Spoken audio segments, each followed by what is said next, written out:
Unveiling, gradient tint, a splash of color in language. Hello, everyone. Today, we're diving into the vibrant world of English expressions, and our spotlight is on the phrase, gradient tint.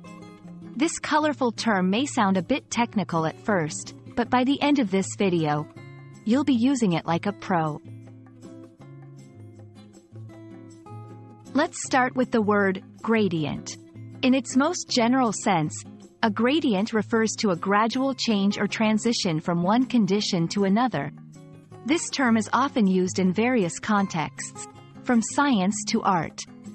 In our case, when we talk about a gradient in language, we're picturing a smooth transition between colors. Imagine a sunset, where the sky changes from orange to pink to purple, seamlessly.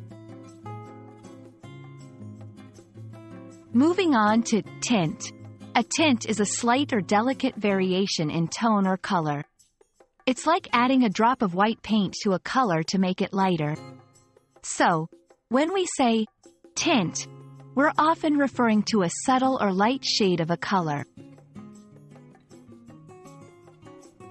Now, let's blend the two words. A gradient tint, in language, might refer to a range of subtle variations within a color.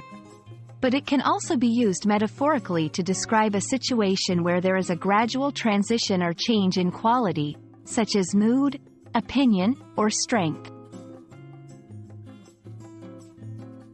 Here are a few examples to see gradient tint in action.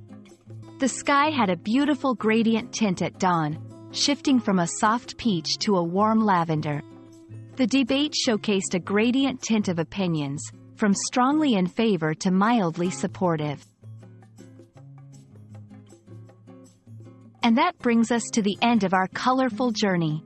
I hope this video has brightened your understanding of the phrase, gradient tint, and added a new shade to your English vocabulary. Remember, language is like a canvas, and you're the artist. So go ahead, paint your conversations with all the colors of expression. See you in the next video.